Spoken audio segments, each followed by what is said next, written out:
Bonjour, je suis à Madrid depuis 18 mois maintenant.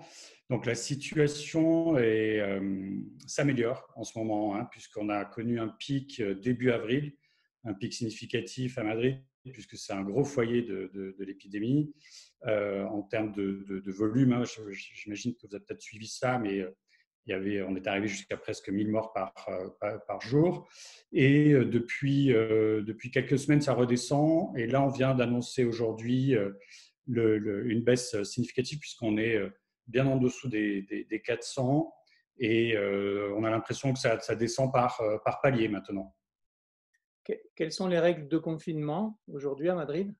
Alors, on a eu les règles, je crois, les plus strictes, hein, qu'on a pu appliquer sur le confinement dans le monde, puisque pendant longtemps, on ne pouvait pas sortir du tout de la maison à part les courses nécessaires. Mais contrairement à la France, on ne peut pas aller prendre l'air ou se balader ou aller courir. Donc ça, c'est interdit toujours.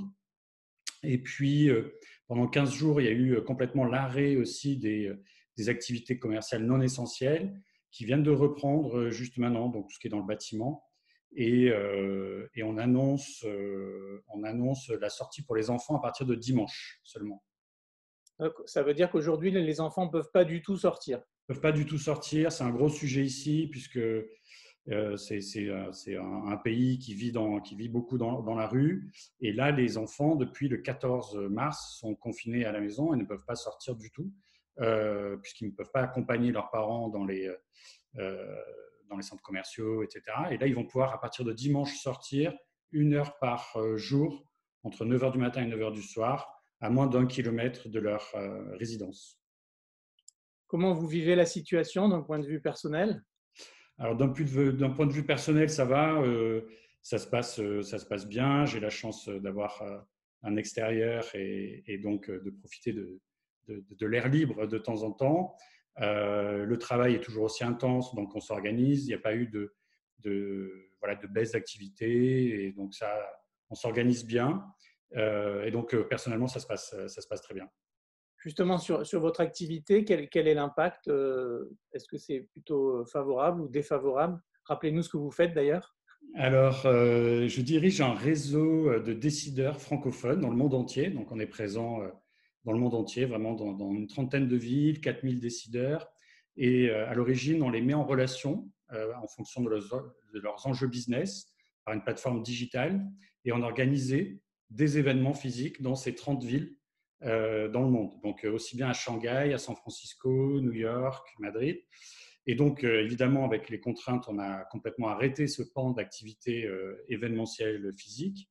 Et ça nous a permis finalement de nous transformer et on a digitalisé nos événements. Donc, on a transformé nos événements physiques en live stream, en webinar.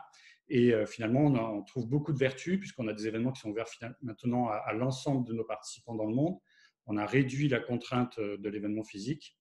Et donc, d'une contrainte, d'une partie un peu difficile au démarrage, on est en train de le transformer en une opportunité.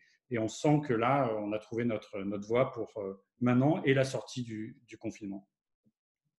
Sur la sortie du confinement, justement, quels sont vos espoirs au total? Quel est votre espoir après cette crise? Est-ce que le monde peut changer? Est-ce que vous voulez qu'il change? Alors voilà, moi je suis plutôt voir le verre à moitié plein. Donc j'ai envie de voir le côté qui va changer, comment on va transformer nos organisations pour mieux travailler ensemble, comment on va mettre des priorités peut-être plus sur l'impact sociétal que l'on peut avoir et revoir nos priorités de vie, de projet de société. Donc ça, c'est le côté positif et je pense que d'un élan qui allait doucement vers ça, ça peut l'accélérer, avoir une prise de conscience, surtout chez les décideurs qui font vraiment les choses.